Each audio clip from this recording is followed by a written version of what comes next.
अस्सलामुअलैकुम। अब तक के साथ मैं सना कैवान। सबसे पहले शामिल करेंगे अब तक की हेडलाइंस। पीपल्स पार्टी का चीनी बरामद की इजाजत देने पर वजीर आजम से इंक्वायरी का मुतालबा। कराची में पीपल्स पार्टी रहनुमाओं की धुआंधार प्रेस कॉन्फ्रेंस। मुर्तजा वहाब बोले, वजीर आजम ने बरामद की इजाजत दी, लेकिन रिपोर्ट में इमरान खान को बचाने की कोशिश की गई। बोले, वजीर आला सिंध मुराद अली शाह को इंक्वायरी कमीशन ने बुलाया ही नहीं तो वो क्यों जाते।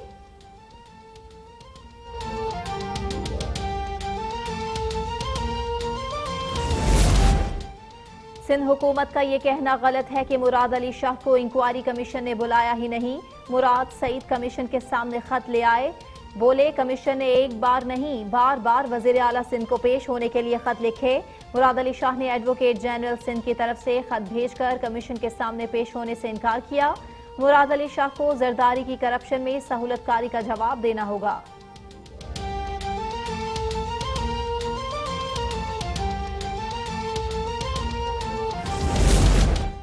नून लीग की हुकूमत ने शुगर माफिया की सरपरस्ती की। शहबाज शरीफ के बेटे सलमान शहबाज शुगर माफिया के डैडी बने हुए थे।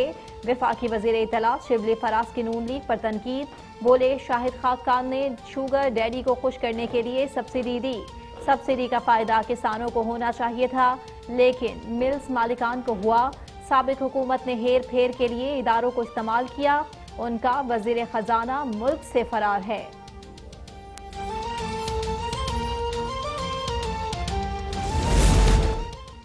कराची तैयारा हादसे की इब्तिदाई तहकीकाती रिपोर्ट 22 जून को पार्लियामेंट और अवाम के सामने पेश कर दी जाएगी। वफाकी वजीर गुलाम सरवर की यकीन दहानी।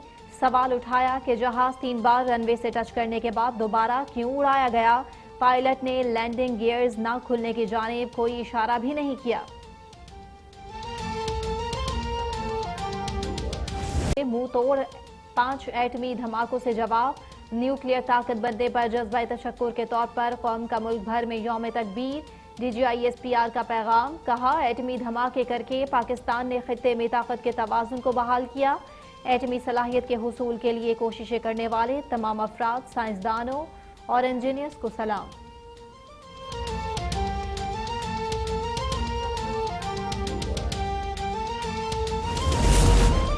मोहसिन पाकिस्तान डॉक्टर अब्दुल कदीर खान का यौम मई पर पैगाम। 28 मई पाकिस्तानी तारीख का नाकाबिले फरामोश दिन है। इस दिन मुल्क का दिफा नाकाबिले तस्खीर बना दिया गया।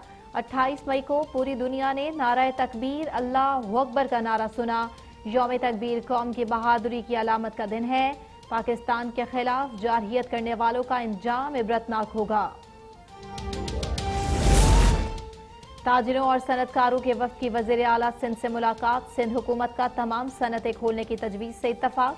सनतकारों और ताजिरों का कहना है, आम सनतें न खुली तो महंगाई में गैर मामूली इजाफे का खदशा है।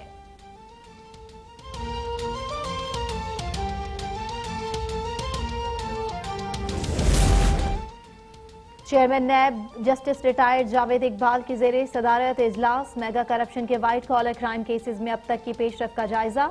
नवाज शरीफ, शहबाज शरीफ, हमजा शहबाज, सलमान शहबाज के खिलाफ तहकीकात का भी जायजा। Chairman NAB justice retired Javed Iqbal कहते हैं, दबाव के परवाह किए बगैर कानून के मुताबिक काम करते रहेंगे।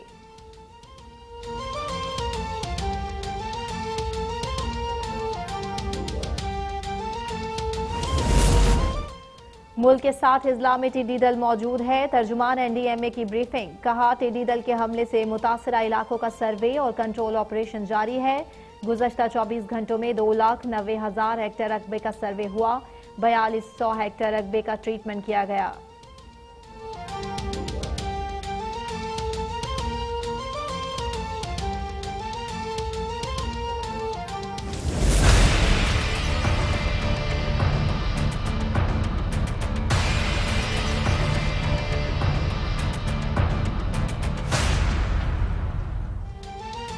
उस्मान मलिक के साथ दोस्ती थी और वो मुझसे शादी करना चाहता था।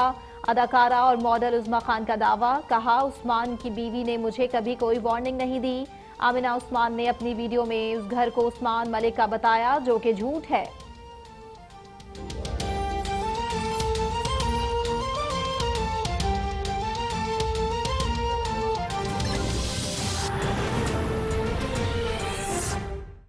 हेडलाइंस आपने जानी। हम खबर तर्जुमान सिंध हुकूमत मुर्तजा वहाब ने कहा कि निजी हॉस्पिटल्स में कोरोना मुतासरीन के लिए जगह खत्म हो चुकी, लेकिन अभी तक किसी सरकारी हॉस्पिटल में जगह खत्म होने की शिकायत नहीं मिली है।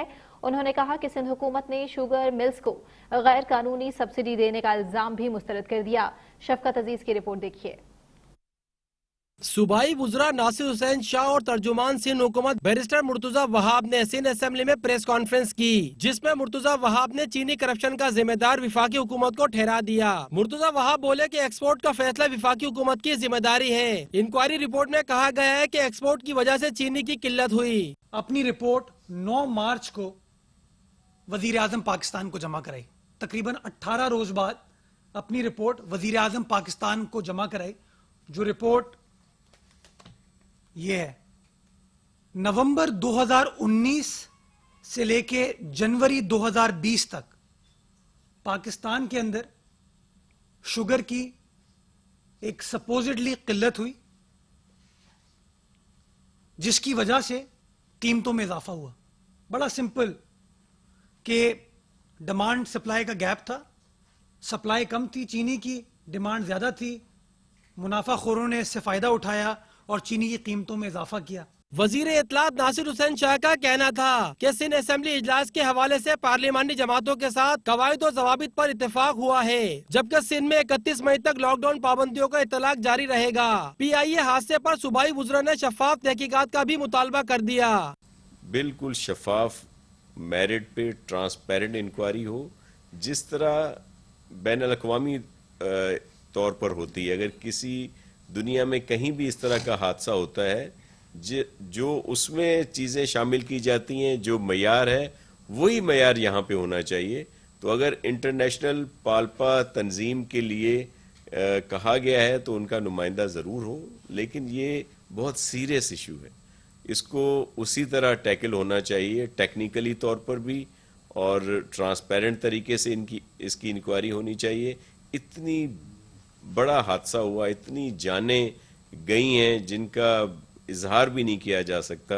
इस मौके पर मुर्तजा वहाब का कहना था कि ये तासुर गलत है कि सिंध के अस्पतालों में जगह नहीं। सिविल अस्पताल कराची, ओझा कैंपस और लियारी जनरल अस्पताल में अब भी गुंजाइश है। कोरोना वायरस के मरीजों की तादाद तेजी से बढ़ रही है। सूबे में कोरोना केसेस में तेजी से इजाफा खतरनाक साबित हो सकता है। वज़ीर इत्तलात शिबली फराज ने शरीफ खानदान को शुगर माफिया का सरपरस्त करार दे दिया। कहते हैं शाहिद खाकान ने सलमान शहबाज को सब्सिडी के लिए सहूलियात दी। इमरान खान तमाम माफिया को बेनकाब करेगा। वजीर इत्तलात और नशरियात शिबली फराज की न्यूज कॉन्फ्रेंस। कहा नून लीग वाले मुफ्त काम नहीं करते। शुगर माफिया की सरपरस्ती शरीफ खानदान कर रहा था। शाहिद खाकान अब्बासी ने सलमान शहबाज को सब्सिडी के लिए सहूलियात दी। इमरान खान तमाम माफिया को बेनकाब करेंगे। ये सारी चीजें बिल्कुल एक आईने की तरह सामने आ गई हैं और ये इमरान खान यहाँ पे नहीं रुकेगा। हमने और जो माफियाज हैं उनको भी एक्सपोज करना है। वजीर इत्तलात ने कहा चीनी रिपोर्ट में हर चीज लिखी है। साबिक हुक्मरानों ने अपने कारोबार का सोचा। नून लीग दौर में IPPs को 486 अरब जारी किए गए। तमाम तहकीकात को मंतकी अंजाम तक पहुँचाएंगे। इसकी पूरी इन्वेस्टिगेशन की जो ऑडिटर जनरल है उसने अपनी रिपोर्ट दी और उन बाकायदगियों का बाकायदा तफसीलन फैक्ट्स और फिगर्स के साथ बताया कि क्या क्या उसमें घपले हुए। शिबली फराज ने कहा आज के दिन पाकिस्तान एटमी कुव्वत बना। मोदी को भारत में जूते पड़ रहे हैं। चीनी फौजियों ने भारतीय फौज की धुलाई की। इंडिया में अब कितने जूते पड़ रहे हैं मोदी को, उसको तो पड़ने चाहिए। उसका किरदार ही ऐसा है जिस तरह वो बना हुआ है इस मुल्क में जैसे। और कल जो आपने देखा है चाइनीज ने जो उनकी धुलाई की है। वजीर इत्तलात ने कहा कोरोना के बारे में दुनिया इमरान खान की हिकमत अमली अपना रही है। टिड्डी दल के खात्मे के लिए हुकूमत तमाम इकदाम कर रही है। का एतराफ कर लिया। बोलिंग कि मेरी उस्मान से दोस्ती थी जो कि मुझसे निकाह करना चाहता था, जबकि घर की मालकिन के हवाले से आमना मलक के इल्जामात झूठ और बेबुनियाद हैं। मेरा उस्मान के साथ मेरी दोस्ती थी, ठीक है, और वो मुझसे निकाह करना चाहता था। मैं 2 साल से उसे जानती हूँ, ठीक है। और रही बात उनकी वाइफ की, उन्होंने मुझे कभी वॉर्न नहीं किया। इसका कोई एविडेंस नहीं है और इस चीज़ का कोई एविडेंस भी नहीं है। और उन्होंने मुझे कभी एक कॉल भी नहीं की। मैंने उन्हें देखा पहली दफ़ा उसी दिन है। उज़मा खान ने कहा कि उनकी उस्मान की बीवी से मुलाकात नहीं हुई, मुझ पर बदतरीन तशद्दुद किया गया है। एक चांस देने का इसलिए कहा क्योंकि उन्होंने मुझ पर असलहा तान रखा था। अगर पैसे लेने का इरादा होता तो प्रेस कॉन्फ्रेंस करने ना आती। ऐसा कुछ होता तो मैं यहाँ आज आप लोगों के सामने ना बैठी होती। अगर मुझे बात खत्म करनी होती, लेन देन ही करना होता, तो मैं ये मुकदमा ही ना दर्ज करती। जबकि उज़मा खान के वकील अली इशफाक एडवोकेट ने सिक्योरिटी देने और वाक़े की तहकीकात DIG लेवल के किसी अफसर से करवाने का मुतालबा कर दिया। हमें सिक्योरिटी जो सा मुहैया की जाए फिल फॉर, इसमें कोई शक नहीं है कि हमारी जान को लाजमन खतरा है। हमें जिस तरह कल रात से मुख्तलिफ तरीकों से टेलीफोनिकली नामालूम जो सा लोग आते हैं, हरासा कर रहे हैं, कभी गाड़ी आगे लगाते हैं, कभी पीछे लगाते हैं, हमें फिल फॉर जो सा सिक्योरिटी दी जाए। उज़मा खान के वकील का कहना था कि वीडियोस उन लोगों ने बनाई जिन्होंने घर पर हमला किया, जबकि मुखालफिन के इल्जामात पर FIA से रजू करेंगे। कैमरामैन इमरान चिश्ती के हमरा तजम्मुल बुखारी, लाहौर।